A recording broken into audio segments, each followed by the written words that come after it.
Hello and welcome to Council Catch-Up here on WSTO TV, TDS Channel 12, soon to be 981, Spectrum 981, Roku, Fire TV, Apple TV, Android and iOS apps, and online at WSTO.tv.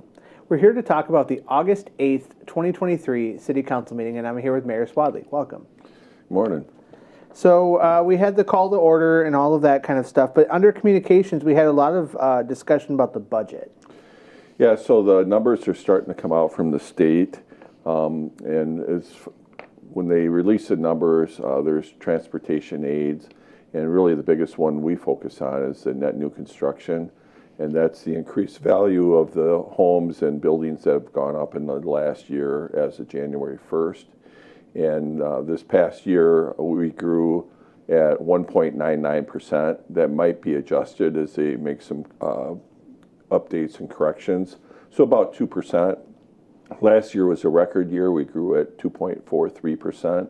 And what that does is it equates to us to about $156,000 in additional taxing ability to help cover some of our costs for the cost of living increases. Our biggest ones are payroll, health insurance, utilities, insurances, those types of things. So, you know, as we work toward our budget and our first CIP meeting for our capital improvement projects is tonight, Thursday night here, and we have a series of 3 meetings for that. And then as we work into our operations budget, that's when those numbers become particularly important for us. All right. And then under old business, the first 2 items are all related to the Greenbrier Farms annexation. So Greenbrier Farms is basically the Linnerud property, and you might recall that recently Stoughton Trailers bought 182 acres on the east side of Highway 51 near the corner of B and backs up to Sand Hills School. There's about a 30-acre lot on the west side that's sandwiched in between 2 lots that Bob Dvorak owns, and the plan is to annex that lot as well.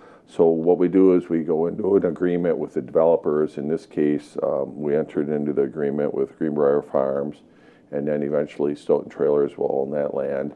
And that helps us recover our costs as we process the steps that are needed in order to develop that property.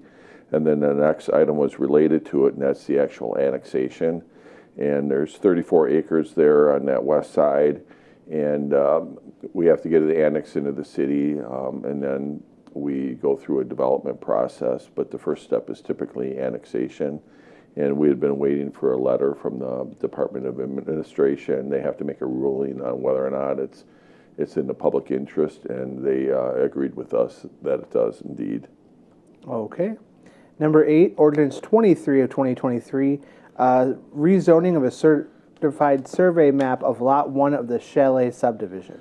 So years ago, down across from Chalet, where the hotel is, not too far from Keeganza School, there was a cul-de-sac that was platted that went through the woods there.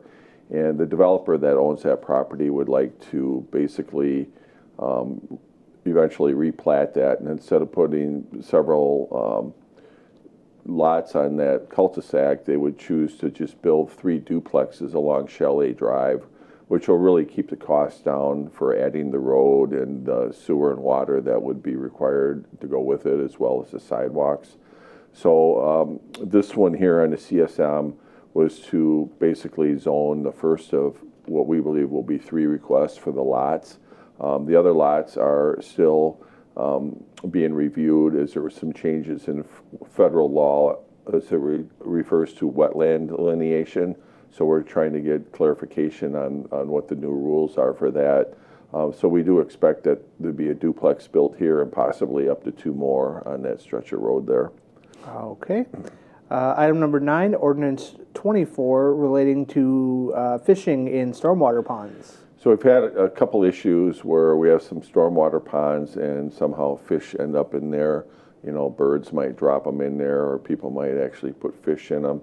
And then some of these stormwater ponds, we have these aeration devices that help keep the water flowing and the oxygen level up so algae doesn't create. We've been having some challenges with some of the fishermen casting into these aerators, and then the string gets wound up into the aerator and burns out the motor. And we've burnt up 2 of them, and the replacement cost is a minimum of $1,300. So we basically have 2 ponds. We have one at Eastwood Estates, and we have one at Rotary Park that have these aeration devices in them, and we just want to put an ordinance in there to protect the equipment. Okay. Item number 10, the first item under new business, is Resolution 125 relating to life insurance premiums. So our Finance Director Ehrlinger is just going through and updating some of our different policies that we have. So this particular one is on the life insurance, and then the next one was for the fire pension account, and that was an account that was established many years ago, and we really still had a former finance director who's been retired for several years name on the documents.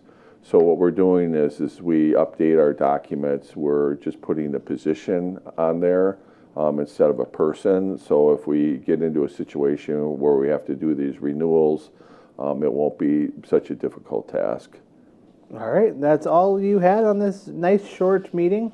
So hopefully you guys will join us next time after the next city council meeting for council catch-up. Have a great day.